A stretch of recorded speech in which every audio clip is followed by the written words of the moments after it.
the Classic City Sports Podcast. And McAllister down the left field line. Connor Tate is going to round third. He will score.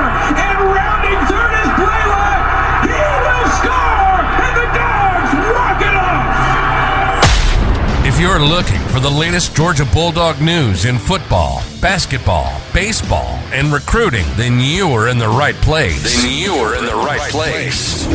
third down, Bryce Young's career. You need 10, play clock at 4. From the pocket, launching downfield, underthrown and intercepted. Keely Ringo has an escort down the sidelines. All the way to the end zone, and Georgia is going to conquer the Crimson Tide. Hosted by Jeremiah Stoddard and Jonathan Williams. Georgia on the mountaintop. Demons be gone, and the drought is over. National champions at long last. Just sit back, relax, and prepare yourself for these hot takes you're about to listen to.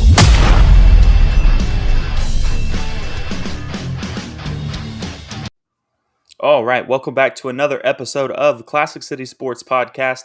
As always, Jeremiah Stoddard and Jonathan Williams. It has been a minute since we have done this, so I'm excited to get back behind the microphone with my boy Jonathan and go over this football season that is incoming for Georgia right now.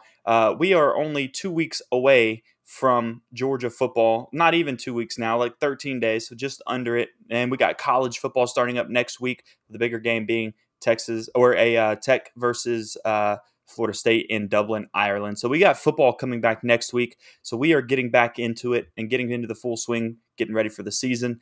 Jonathan, how we feeling? Good. Yeah. You took an off season. There was no off season for us over on the Film Guy Network. We were cranking out more content than I think anybody else in the network space. So for me, it's felt like the season has just continued on to the off season, but definitely refreshing to have some upcoming games, to have actual football to talk about. There's less predictions and less, we were cracking ourselves the other day because it feels like we've become list radio because we just make lists and we talk about them and we debate about it. So we just, but now it's good because this next week is week 0. So we have actual football to talk about. It may not be Georgia football, may not be SEC football, but it is legitimate football to talk about. So it's definitely got the juices flowing. It's absolutely got the juices flowing. I know you're kind of tired of the part like that I am, where it's just off-season stuff where y'all have been busy with talking about stuff, but you don't have actual football to talk about right now. Like you haven't been able to sit here and say, hey, this is what happened this game. This is what we're looking at. This is what we're expecting next week. All that kind of stuff where you actually get to dive into it. It's just all of here's the buzz that we're hearing about this, or this is what we might think is going to come up soon, or all that kind of stuff. But it's going to be fun. Like you said, even if it isn't SEC football, even if it isn't Georgia football, there is football, meaningful football. I mean, there's a conference game being played next weekend in Ireland for Georgia Tech and Florida State. So there's going to be a lot to talk about, and we'll probably talk about that a little bit next week as well on Sunday before we get into it and get into like a Clemson preview, whatever we're going to do there. I'm excited about it as well. But like in the description of it today, as you can see, we're going to be talking about Georgia's schedule coming up, some players that need to step up to have an impact on this offense and defense for Georgia to give them the best chance at succeeding over that schedule they have, and then maybe some predictions and things that we have as well for this upcoming season. If you guys have any other topics or subjects that you want discussed, feel free to drop them into the comment section and we will get to them. But without further ado, let's go ahead and jump into this Georgia schedule this year. I'll go ahead and read it off real quick, and then we'll kind of go, some of the bigger games and talk about that part. But you got Clemson to start the season, and then you got Tennessee Tech, Kentucky, Alabama, Auburn, Mississippi State, Texas, Florida, Ole Miss, Tennessee, UMass, and Georgia Tech to wrap up the season. It is not an easy schedule by any means this year for Georgia. I know over the past couple of years, you've heard a bunch of, Georgia just plays this cupcake schedule. They're just trying to, and obviously they're going to be 12-0 at the end of the year. This is going to be a real test for Georgia. If they were to get to 12-0 this year, it would be an extremely impressive season for this regular season part, obviously, for Georgia. It also changes the aspect of everything because there is a 12-team playoff. It is no longer just the 4 teams, so it's a little easier to get in the playoffs and maybe make something happen when you get there.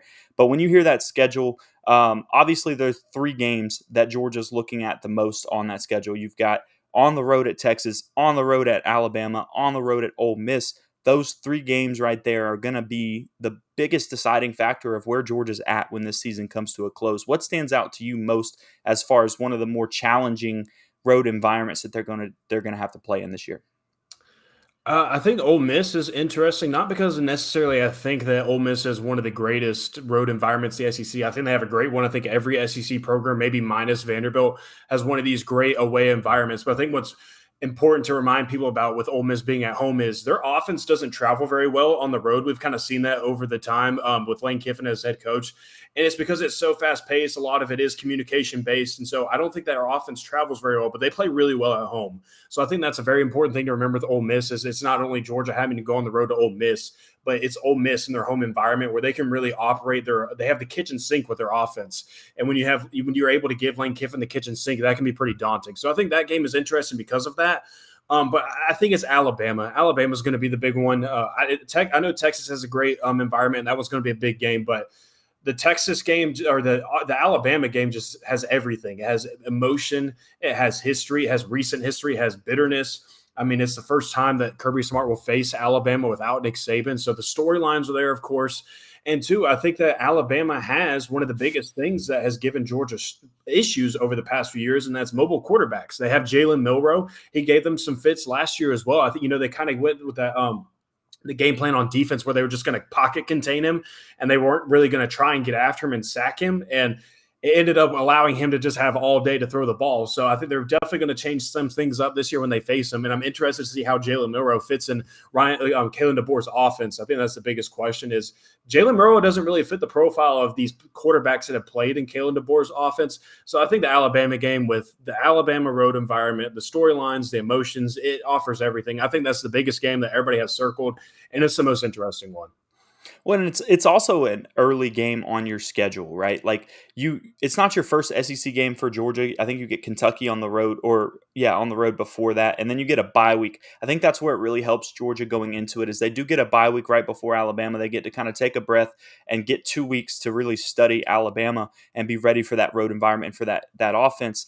And it is going to be interesting to see how Milroe plays in that Kalen DeBoer offense because that is very different for what Kalen DeBoer usually has. However, that'll tell us a lot about how DeBoer is going to be moving forward because the best college football coaches aren't just coaches that can go do one thing and can coach, certain types of players and stuff like that. It'll be interesting to see if he's able to adapt to his offense and the players that he has in the system at Alabama this year. Now, moving forward, obviously, he'll be able to get the quarterbacks and stuff that he wants, that run the style and everything he wants to do. But it'll be interesting to see how he coaches a player that doesn't necessarily play his style of football, how he can get him opportunities, what he can get him, to do, and how effective it'll be for them in that first year with Kalen DeBoer there at Alabama. It is a tough one on the road to Alabama.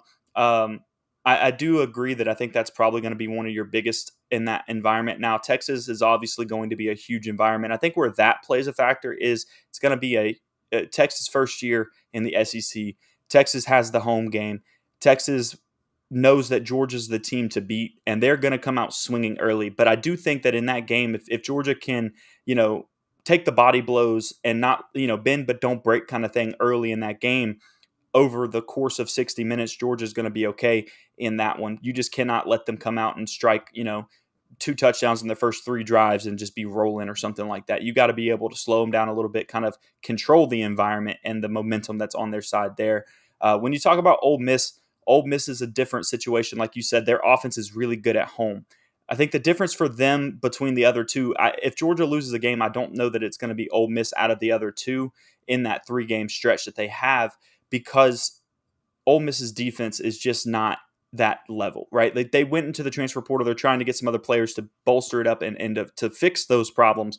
But their defense is going to end up being over a course of a 60-minute game. That's where I think that Georgia's still going to be okay there as well. But yeah, I would agree. I think Bama on the road with all the history of Georgia versus, Alabama, the Nick Saban, Kirby Smart stuff, it's your first opportunity to get a win over Bama without Nick Saban being there. And Georgia needs, for the fans' perspective, Georgia, like as in Kirby Smart, he couldn't give 2 craps, if they lose that game and win the rest kind of thing, go on and do what they need to do this year. He's not going to care in the grand scheme of things. But fan-wise, you're looking at it going, hey, if we can't beat them without Nick Saban, then what? You know what I mean? It's and I believe that they're naming the field Nick Saban Field now. Mm-hmm. And Yep. I think y'all talked about this a while back that it's the first home game that they have this season, so it'd be their first opportunity to get a loss on that field.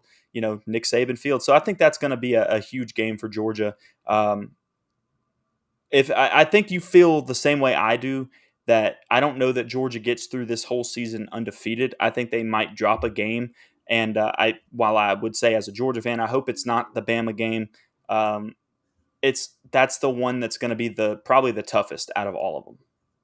Yeah, it definitely would be. I think it's definitely the toughest challenge. I think that Ole Miss becomes the toughest challenge if they're undefeated when they play you, because I think that something important to remember about Ole Miss's roster is, you touched on it just a second ago, they brought in a lot of transfers, and that's great. We saw what Florida State was able to do with a lot of transfers. Florida State did that in year 2 with those transfers. This is year 1 for a lot of these Ole Miss transfers. And 2, when you get a bunch of transfer portal guys, yeah, they're there until you're not succeeding. You're there until those goals are no longer in front of you. We saw that with Florida State.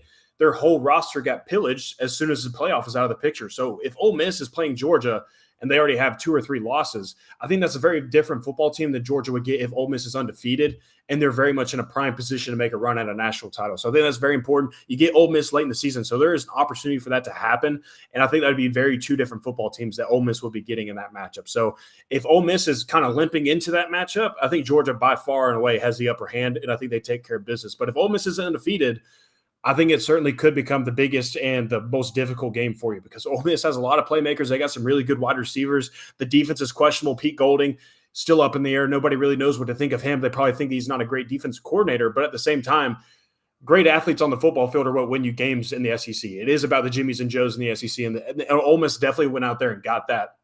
I think the thing for me about Texas is the offense is great. They got Isaiah Bond. That's going to be his top target this year. They did lose C.J. Baxter, but that backup running back that Texas has, he has some juice. He played in that football game against Washington, and he looked really good. So I don't think that the run game is going to be an issue.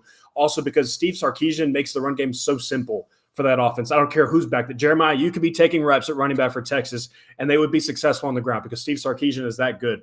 For me, Texas has so many questions in the secondary. They didn't go get anybody in the portal. They finished like 115th in the country last year in passing defense, and they lost 2 of their best defensive linemen. I think Bill Norton, the former Georgia defensive lineman who went to Arizona, is now at Texas, is going to be one of the starting interior defensive linemen for Texas. You can tell me all you want about how great Bill Norton is. I think he's a great athlete, but I wouldn't say that he's one of these SEC caliber top tier defensive linemen's conference. So I have questions a lot about Texas's defense, and I think that's what makes me feel like Georgia has the edge in that matchup sitting here today, 2 weeks out from first week. But that could very well change. We know how this game goes. We know how the season progresses. That game could look totally different. But yeah, right now, preseason perspective, I think Bama is absolutely the top opponent, and then it'd be Ole Miss right behind them. I put Texas kind of at third almost, because I think Carson Beck going into year 2, a secondary that has looked very porous. I think you have to give the edge to Carson Beck in that defense, especially when you know what Georgia has on the other side of the ball from Carson Beck. And the thing about Texas, like you were just saying, like when you look at these games, it's not just of like who do they have, like how good are they overall. That's one way to look at it, but it always comes down to these matchups. And what you're getting at right there is Carson Beck going into year 2, when year 1 was almost a 4,000-yard passing season, and he's going to get better. All reports coming out of spring practice and everything is that he is looking good. He's crisp. He is feeling good, and he's just ready to play football. And when you look at the matchups that he's going to have with Georgia's playmakers at wide receivers, one of the deepest wide receiver rooms that Georgia's had in a while. It did have to have some transfers the past couple of years to get to that point, but they have that right now. And so they're going to be going up against, with those playmakers and with Carson Beck, up against a defensive secondary that is not very good. Right, a defensive secondary that struggled a lot last year, has new players, all that kind of stuff too. It's going to be really interesting to see how that plays out. But I would agree that I'm not as concerned about that because of the matchup side of it. And yeah, they Texas lost their starting running back, and they lost their 4th string, which I guess would have been their 3rd string this year at this point with the other guy going out. So they do have 2 guys down in the running back room, but like you said, Steve Sarkisian is really good at drawing up those run plays. Yeah. Whenever you see those teams, it kind of reminds me a lot of the way that like Tennessee plays. They're so spread out. They have such a dynamic passing game, and they kind of make it to where you can't load the box. You got to only have 1 or 2 linebackers in that general area, and so it opens up running lanes. They're really good at drawing it up the same way, and so I think that part will still be fine. But the defensive side of the ball for them is something where Georgia's going to have a massive advantage when they have that passing game and everything as well. So I agree that that's not going to be it's a tough game. You're going to be on the road and you're still going to have to go out there and play your best brand of football to get a win. And the question for all of these games, especially the Ole Miss one being November 9th, you're going to have to just be healthy, right? You want to get there. If you're healthy going into that game against Ole Miss, I think you're very comfortable walking in there and being able to walk away with a win in that situation. But you're right as well with what you said a minute ago. If this team is rolling, they're feeling good, they're also healthy, and maybe we do have some answers on the defensive side of the ball. They did go out and get a lot of players, and they've bolstered that. It shows that Lane Kiffin is changing his mindset of what he's going to have to do to win. He's understanding that the offense is great and it looks good. It's flashy. You can score a lot of points.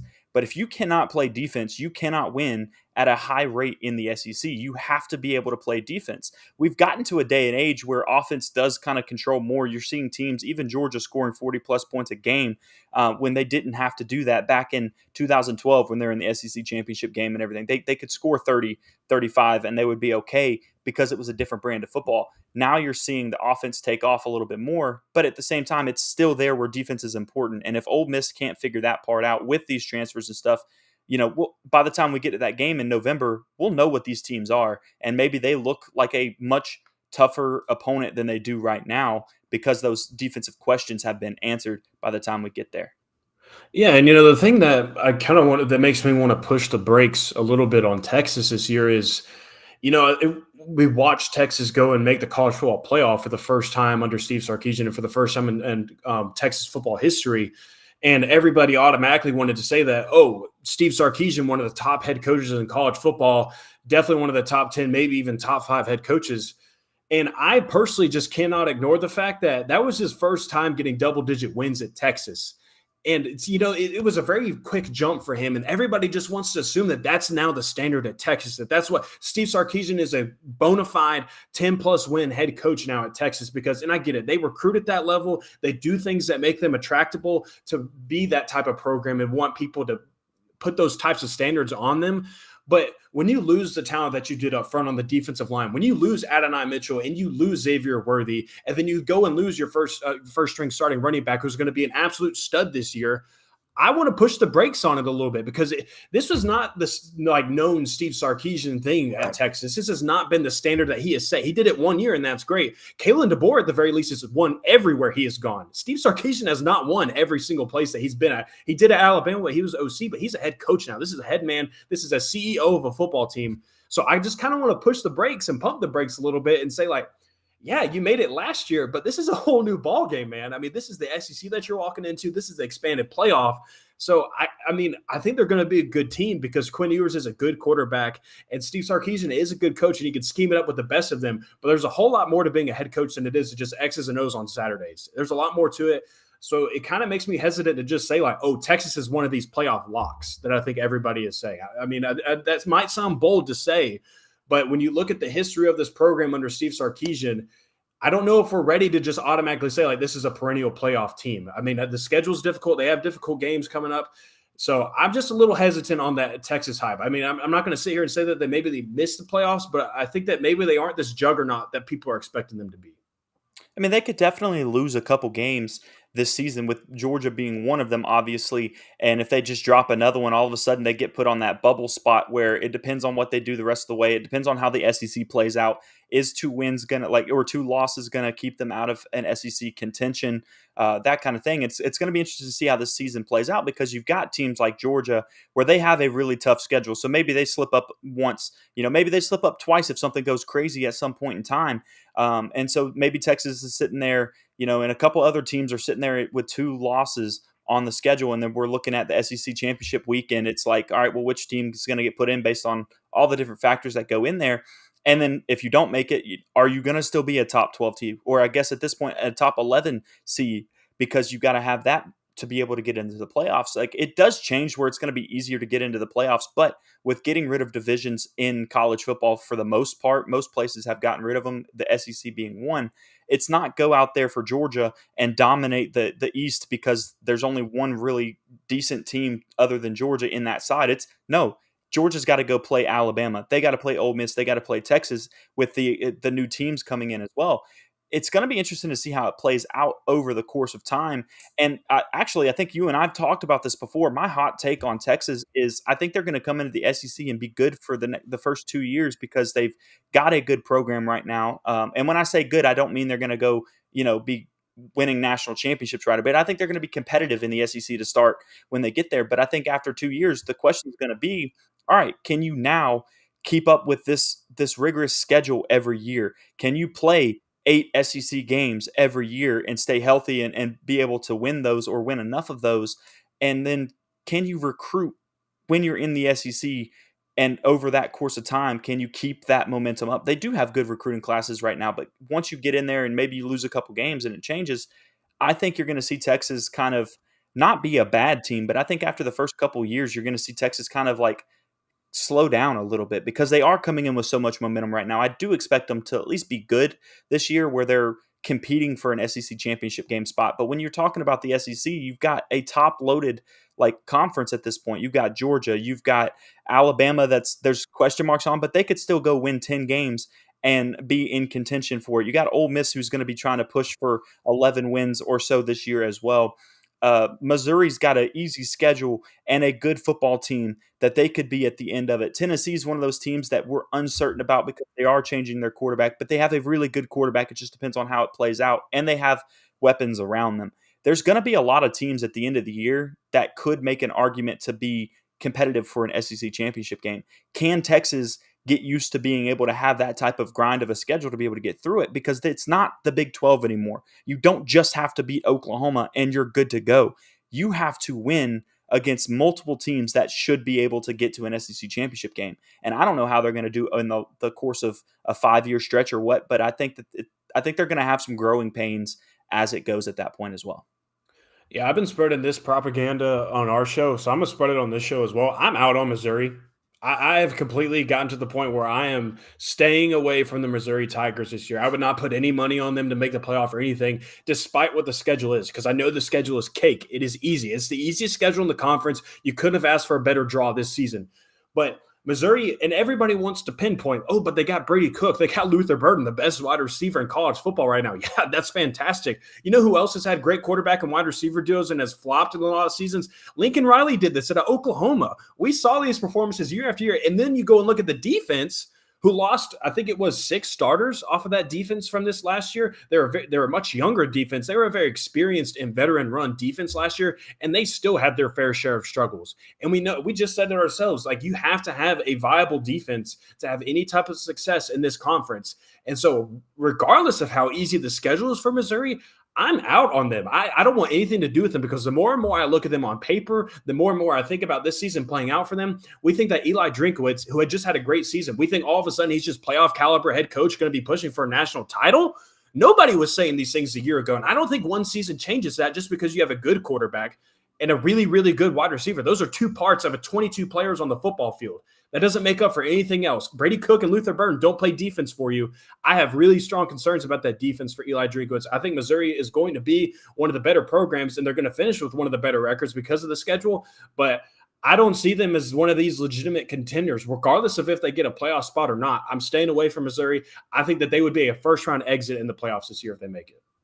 See, I would agree with you on that part too, as far as being a first round exit. I don't think that they're going to get the playoffs and make a run, as a 9 seed or something like that, and then make it to the finals or semifinals kind of thing. But I do think they have a really good chance of making the playoffs because they have a decent roster. It's not like incredible, like you're talking about, but their schedule is easy that they should be going out there and winning 10 or 11 games this year.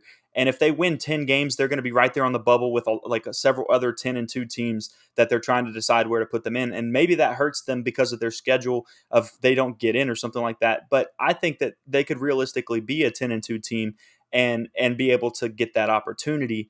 However, I'm with you in the sense that I don't think they're an actual national championship contending team on that. I think where the hype comes in that we haven't had a chance to talk about much yet, especially with seeing stuff progress through the offseason like this, is they get the hype because it's a 12-team playoff. And now everyone's looking at it saying, well, they're probably going to have a good chance of making the playoff. But the playoff this year versus the playoff last year is a drastically different conversation. We literally have 3 times the amount of teams. We have 12 teams in there versus 4.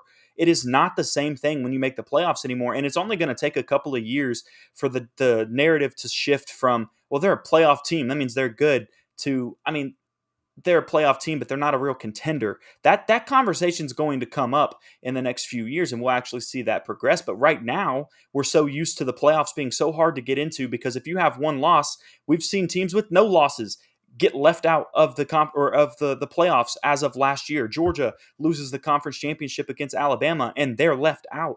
So we're so used to that being the narrative and like how difficult it is that it hasn't adjusted based on it being a 12-team playoff system yet. So when people hear playoff caliber team, they're thinking national championship contending team. No, there's going to be as much as it hurts me to say it, there's going to be a Liberty in there, but Liberty is going to get in there and they're going to get their teeth kicked in because they're not on that level to play with everybody else. But yeah, they'll get a playoff bid because they're the highest rated G5 team out there or whatever. I think that's kind of how it's going to play out for Missouri. They're going to be a 10-2 or an 11-1 type team, and they're going to make a playoff type run, or they're going to have the opportunity at a playoff spot, but they're going to end up losing, like you said, in the first round.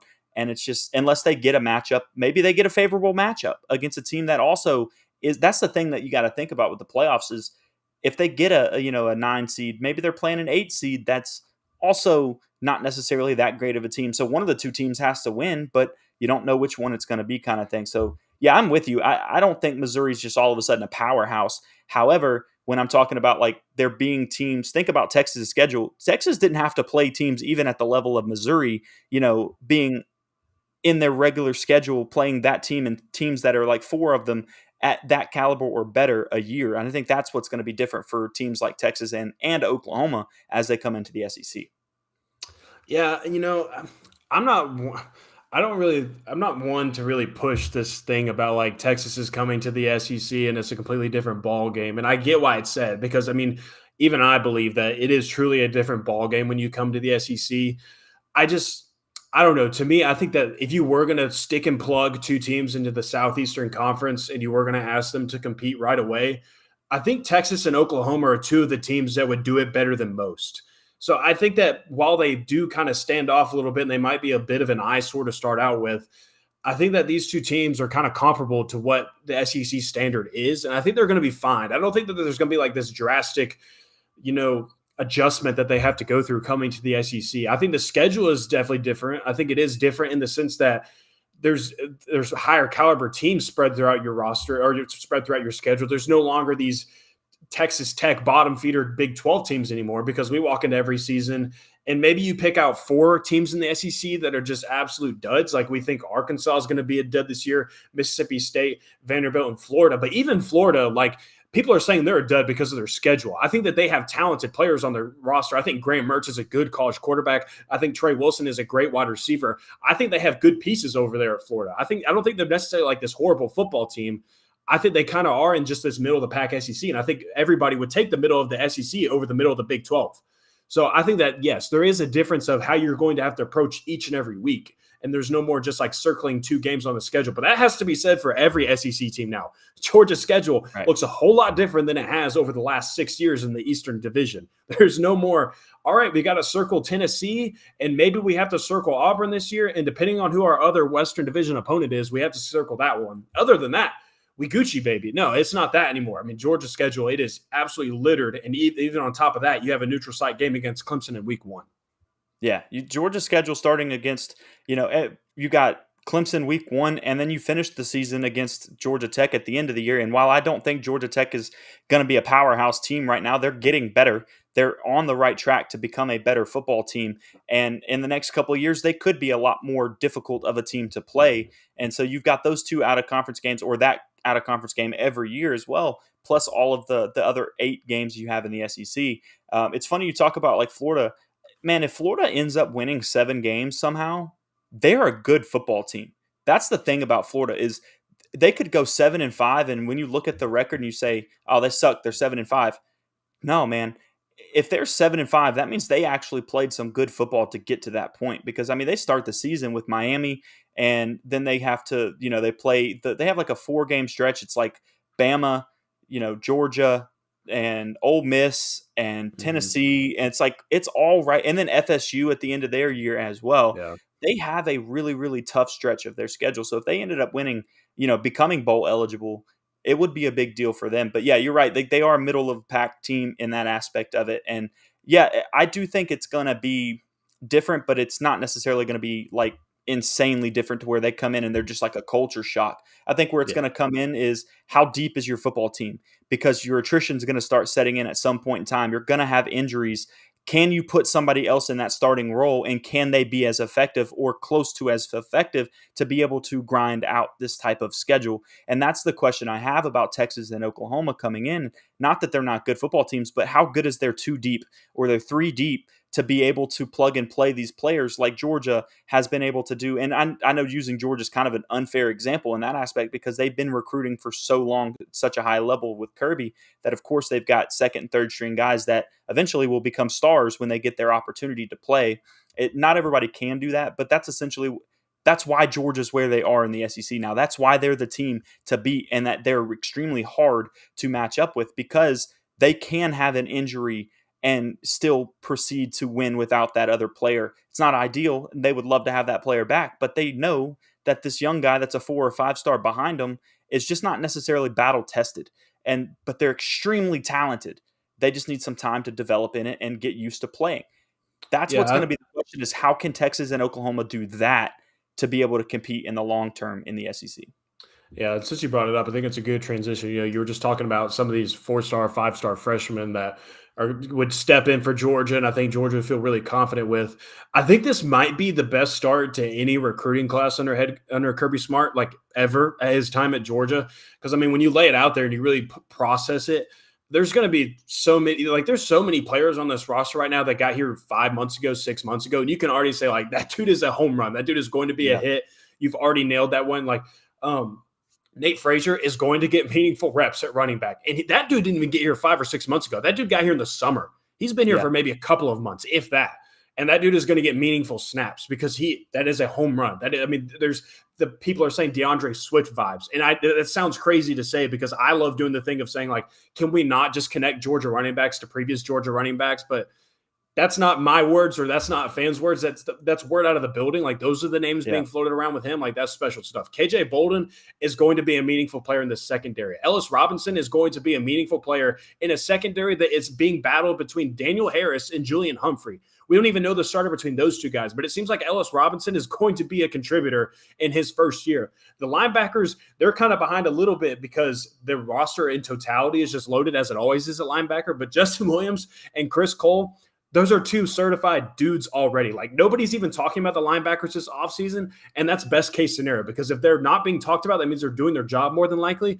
And then even Sokovie White is being a name now that seems like he might even get some touches here and there because he's so freaking good. We just have to get him on the football field. It's just like that. We brought in all these transfer wide receivers, but Sokovie White might have to trot out there because we need him on the football field, and he's a flashy player. Daniel Calhoun, as a true freshman offensive lineman, already has established himself. Might even be with the travel team with the offensive line this year for road games. Like, you have hit so many pieces. Joseph Jonah-Joni on the defensive line. I mean, you can go on and on and on with this 2024 recruiting class. And it's why I want to say that. I think it might be the best start to a recruiting class ever under Kirby Smart. For a guy that just talked about how depth is a real issue and the attrition of football has him concerned, boy, did you hit on some high school football players that are going to contribute to your roster. And it might be because of the attrition of football, but by God, those are some really good football players that are going to be filling those roles. Man, him saying that, and I'll get into the other part in a second too, but him saying that at the press conference, it screams, hey, I'm trying to challenge you. You players on my football team, hear what I'm saying. And if you're on the 2 deep or 3 deep, I'm challenging you to be a dude. I'm challenging you to step up and say it. Because if you look at this offense and this defense for Georgia, I mean, they've got a couple of question marks, and we'll get into that too. But this team, it is a deep team. It does have a lot of talented football players. Now, that's the thing, is we see that they have a lot of talent, and we're hearing some rumblings of players coming out, but we're not there at practice watching them every single day. And so maybe he's seeing stuff that's a little different, but it just screamed, him sitting there saying, I'm challenging my football team right now. I'm calling y'all out publicly, do something about it, and show everybody that I'm wrong.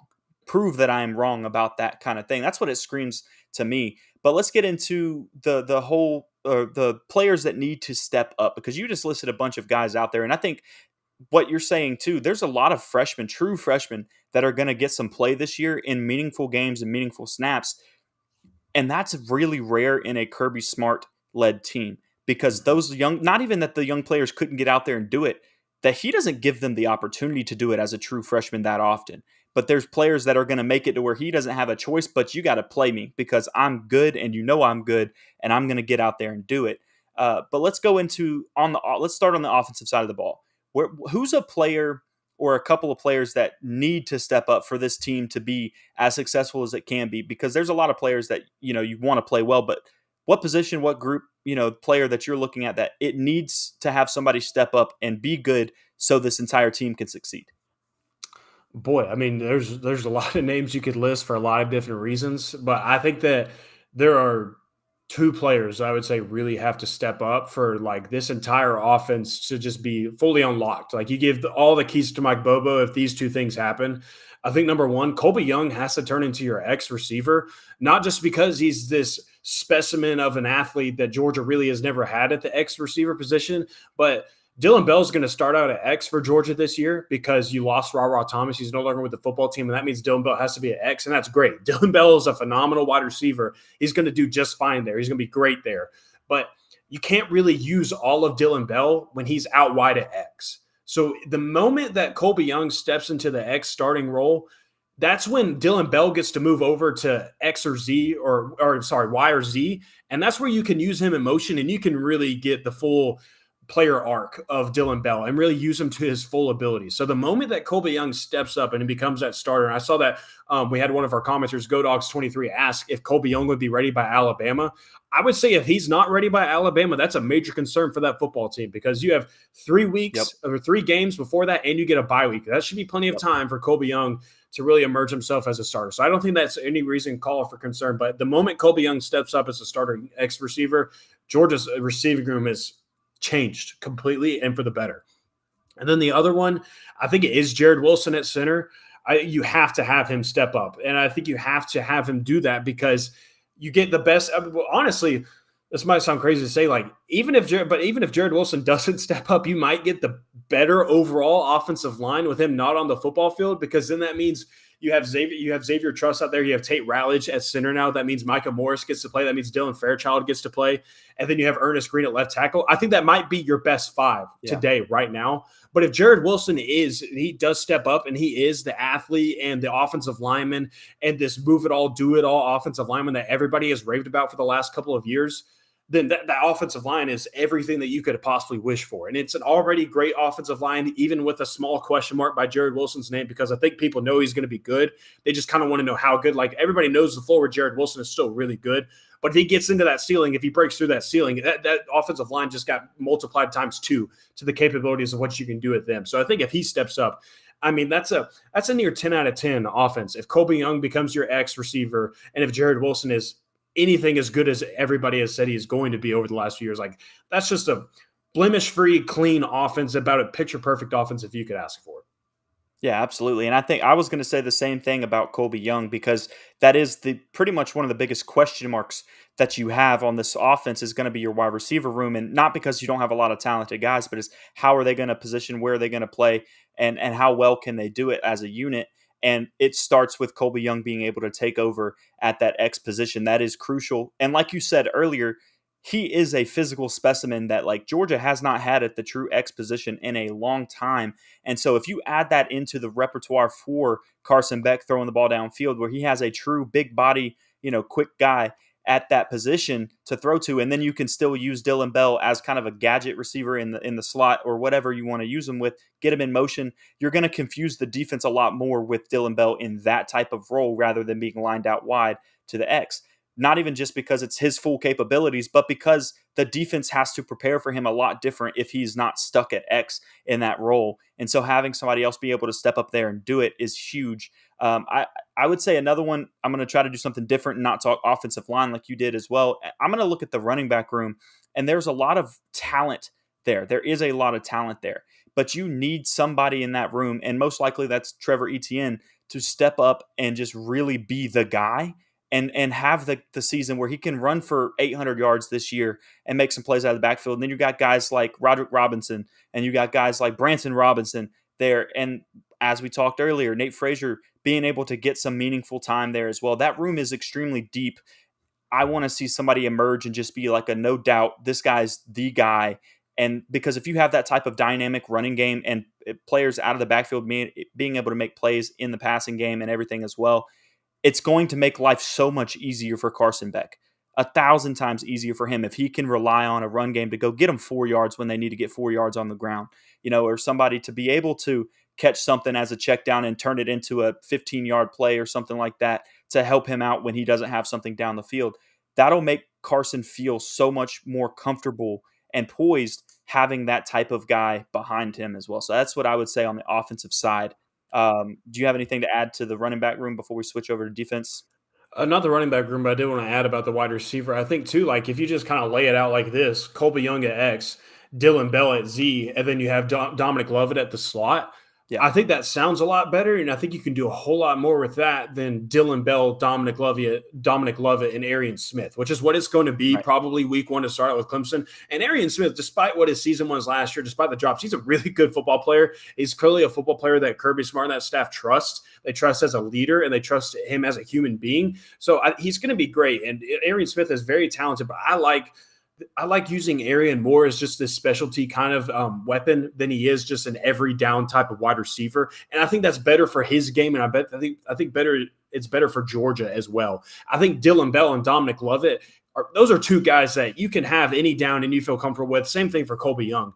But if you can just kind of start mixing in Arian, and because everybody sees it, as soon as he steps on the football field, that is somebody that the defense has to identify, and they have to know where he is at all times.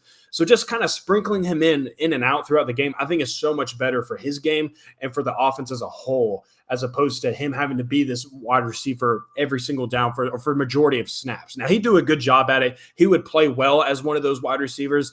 But I think, again, the ceiling of this offense gets even higher the moment that it is able to be Colby Young, Dylan Bell, and Dominic Lovett.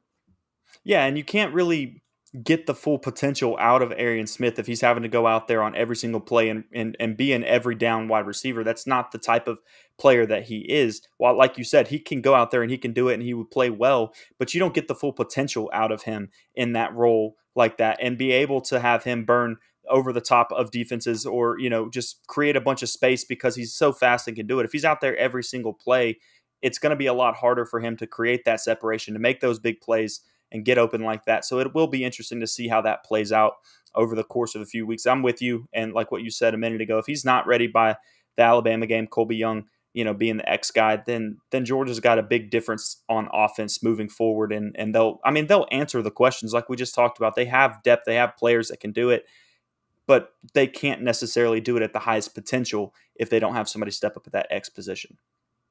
Yep, fully agree. When at the defensive side of the football, I think that's where you have more questions, obviously. Now, they doesn't mean that you don't have very good football players to step up, but I think there's more opportunity to have questions on the defensive side of the football. So when you look over there, obviously the interior defensive line is something of question. There's question marks at the safety position, with Dan Jackson probably going to start there, and then maybe KJ Bolden can run in. The star position, corner position, all of those have some type of question. Maybe the answers are being given through fall camp, and maybe that's not going to be a problem when it gets there. But theoretically, you have questions at all of those positions right now. What stands out most to you? I'll go with the two method again right here. I think Jonel Aguero for one at star. And I really wouldn't even classify this as a question anymore because, as I mentioned earlier, if people aren't talking about you during fall camp, that probably means you're just doing your job. Yeah. I haven't heard anything about Jonel Aguero ever since fall camp. Is like during the spring, there was some chatter about him a little bit, like still trying to get him comfortable, still trying to get him to be the guy, still trying to see what he is made of. And now it's just kind of radio silent. Like nobody's really talking about Jonel Aguero. And I think that's a really good thing because that means that there is no longer a concern at star. But Jonel Aguero stepping into star and being that guy is huge because people forget he was the number 2 ranked safety right behind Caleb Downs. And that was, that was the next answer right behind him. And I think Georgia had him graded pretty close. Like they had him very closely graded between Caleb Downs and Jonel Aguero. So this is a really good football player in the eyes of Georgia's staff. And how could he not be? He's long, he's physical, he can run. That's what you need at the slot. And he has the capability to be the best star player in Georgia history. I mean, you're right there with Tyke Smith and Javon Bullard, and those are 2 really good names to be in the mix with. But players. Jonel Aguero is a guy that can literally do it all. I mean, he has the ability to just be an absolute lockdown, clamp down, add into the box as well in the run game type of player for Georgia. And if he is that this year, then I mean, it might be the best secondary in all of college football if that's how we're laying it out. And then the next one, you mentioned the interior defensive line, but I'm going to lay it out this way. I don't think that there's a question of how good Georgia's interior defensive line is. I think it's more so how great are they going to be. Georgia's interior defensive line is good. People want to pick on that position because they saw Nazir Stackhouse get laid down on a double team against Alabama in the SEC championship game. That's it. That you see 2 clips of it on Twitter. Yep. Trash. That's what they did with Keely Ringo. It's what they did with Dalen Everett last year. It's just what people do. You go viral on Twitter for the wrong reasons. You're garbage. You're trash. People started doing that with Nazir just because of that moment. Nazir Stackhouse is a really good football player. There are NFL scouts that would love to take Nazir Stackhouse. They would have took him this year if he entered the draft. He decided to come back. Warren Brinson, it's just a matter of, dude, can we finish in the backfield? Can we be a disruptor? Can we unzip our feet? Can we get guys down on the ground? And can we finish with 10 TFLs this season? If it is that for Warren, then it is a great interior defensive lineman. And if Christian Miller steps up next year or this next season, even more than he did last year, he was great in the run game last year. But if he's even better this year, then you're going to be great this year. If Josh Jarrett it takes a step forward. He is just this massive human being who clogs lanes. Like people are talking about him right now, and he looks as good as he has in fall camp. You're going to be great. Georgia's interior defensive line is good already. They have good football players, but they have the opportunity to be great. And it's why I said on our show, I think it was last week, if Georgia ends up having a top 5 run defense this year, I think they're in the best shape for making a run at the national title, winning it all. Because when Georgia has a top 5 run defense, everything else falls into place, and they are such a constrictor on defense at that point because they make you do something that they're really good at doing as well, and that's defending the pass. Exactly. And I think there's like a question in the sense of what are we going to get out of this unit, not whether or not you have good football players there, because it is what are you going to be able to get out of them this year. And I remember last year we would sit here and talk about Warren Brinson. Man, he was in the backfield so often, and then somebody would, they would just kind of slide to the side, and all of a sudden, he just missed. But he was this close about 5 times last year of making a huge sack or a tackle for a loss or something, a huge play, but it just wouldn't quite be able to finish the play. If he can do that, that alone improves that defensive line unit a lot because they have somebody that can disrupt in so many ways and be able to convert it into a negative play for the other team. I think that's the thing is it's what are you going to get out of these football players? There's some people that are more unproven, I think is the word that you would say at that room, not whether or not they're talented. Because like we said earlier, man, Georgia's got some of the best talent at the 2 and 3 deep of this roster out of anybody in the country. They've got good football players. It's can they get there and do it like they need to and what you want to get out of them in that moment. And I think that's why it's a question for Georgia because you've had some really, really good defensive lines over the past couple of years. And now you're kind of looking at maybe they're not, Jalen Carter. Maybe they're not Jordan Davis. But they can still be really good football players and help you win a lot of games because of it. So it'll be interesting to see how they kind of develop and what they're able to do. You're right. If they can have that type of top 5 rush defense, then this team is going to be a nightmare for everybody else because we know how that edge room is going to be. That edge room is going to be extremely good. We don't have questions there.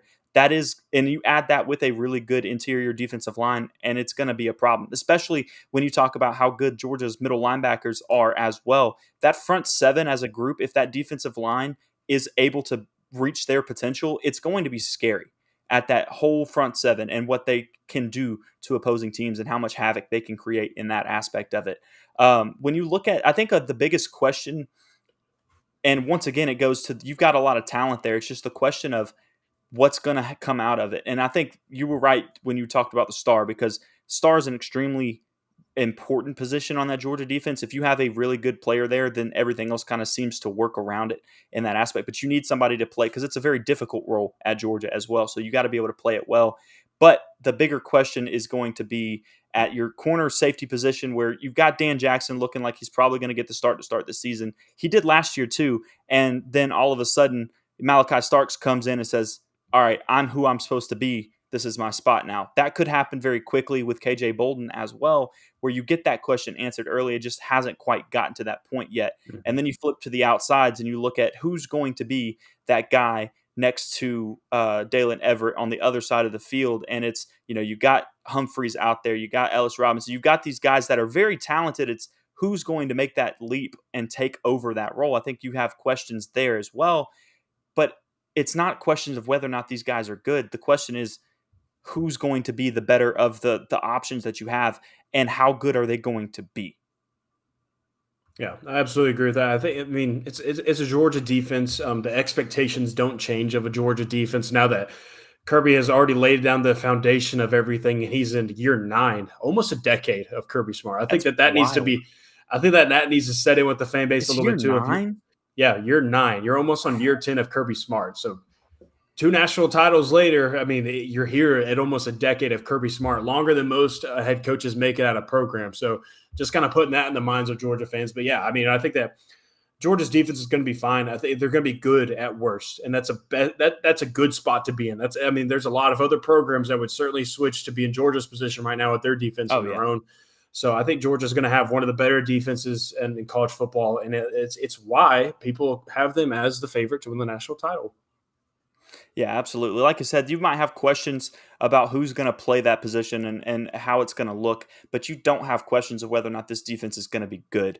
And when we sit here and say, open the segment up talking about there's more questions on the defensive side of the football than offense, yeah, that's because there's a lot more established on the offense. The defense lost a few more people. The offense has a very aged group, a bunch of upperclassmen, people that have been on the roster for a while and that are proven commodities in a lot of ways that you kind of know what you're going to get. And so you don't have as many questions. The defensive side, it is a lot younger in the grand scheme of things. And so the question comes, who's stepping up, who's taking the role, and who's going to perform the best, not whether or not you got good football players. And so when we sit here and say there's a lot of questions, doesn't mean we're questioning whether or not they're good. The question's who's going to be the player on the field at that time. So I'm excited to see how the season plays out. I know you are. I'm ready for the football to actually start so we can start talking about games. Next week we can sit here and talk about the preview for Clemson and get into that. And then afterwards, we're wrapping up a game every week after that. And it'll be exciting. We are on Sunday nights, so we get to kind of do the immediate recap after these games. That's going to be a lot of fun this season as well. We did that last year. It'll be really good this year as well. Before we close it out, we're at 53 minutes on the show. Do you have any predictions or something that you want to lay out for this season for Georgia, just to kind of put it on the books? I have this one bold prediction, and when I threw it out to Brooks and Christian, I think they looked at me like my hair was on fire. But I'm going to say it again because I was asked for a bold prediction.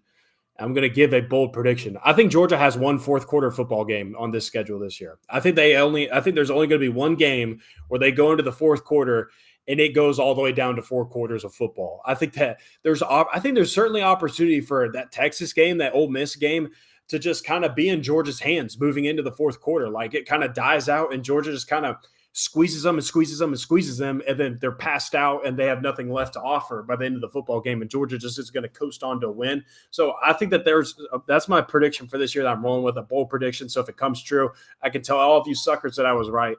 Georgia only has one 4-quarter football game this year. I like it.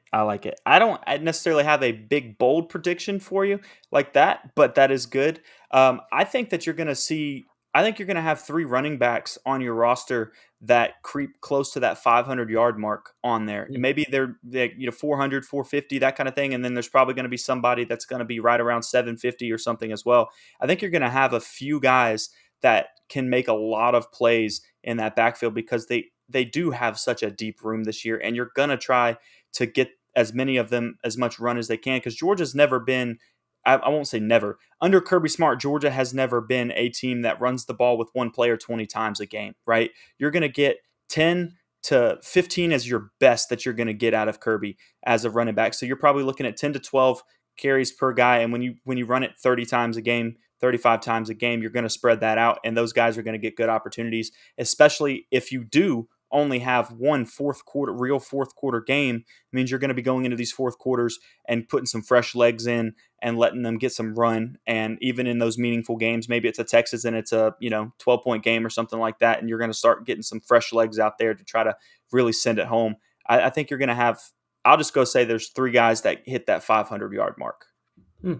I like it. If the room stays healthy, it's definitely possible. That's the key. If they're not healthy, then that goes out the window. It changes things. But if they stay healthy and you've got, Branson Robinson behind Etienne and Roderick Robinson and then Nate Frazier mixing in there at times, there are a lot of mouths to feed, but I think they're going to stick with 3 of them for the most part, and then you're going to mix a 4th one in real late game situations. But I think it's going to be a good season. With what you just said, I think we're probably on the same page with this. I think Georgia's realistic expectations for this season is an 11-1 regular season. Get your bid into the SEC championship game and do some damage there. I think it's too much to ask for Georgia to be confidently saying they're going to go 12-0 this year. Yeah. I think there could be one hiccup at some point in time on this season, and I wouldn't be surprised to see that loss come in one of those 3 games that we've been talking about. Yeah, I would agree with that 100%. Awesome. Well, it's been a pleasure being back with you guys. As always, we will be here on Sunday nights moving forward because we're back in the swing. It's been a crazy summer for me, and Jonathan's been busy with his other show and everything as well, and traveling, and he got married, all that kind of stuff, right? Yeah, so everything's. I know. I don't think I had been married or I had moved into my new place yet. You since have last time we did our show, so I've had quite a few upgrades since then. Yeah, it's lots of stuff, bunch of traveling and all that. But as you can see, the socials down here, make sure you follow us on Twitter, and then make sure you like, subscribe, rate, review, all that good stuff, and share it with your friends and family. We are only 20 subscribers away from 500, I believe. I think it was 480 when I looked earlier. So make sure you get that down to 18. Button. We've had 2 subscribers since the start of the show. We gained 2. All right. Yeah. Make sure you guys let your friends and family know about the show if you liked it as well. We are trying to grow and keep up. We're not going to be as big as his other show with Brooks and Christian, but he hasn't quit on me yet, so he's still rocking out with me. Got the OG, baby. The OG. But as always, guys, keep it classy in the Classic City. We will see you next week. Thank you for listening to this week's episode of Classic City Sports. Take a second to subscribe, rate, review, and share with your friends and family. Feel free to reach out to the Classic City Sports crew on Twitter with any topics you'd like discussed. You can reach out to Jeremiah at The Stodfather, to Jonathan at Dr._J Will, and make sure to follow at Classic City Pod for show updates. Check back next week for a brand new episode. In the meantime, 2 words which express the sentiments of the entire Bulldog Nation.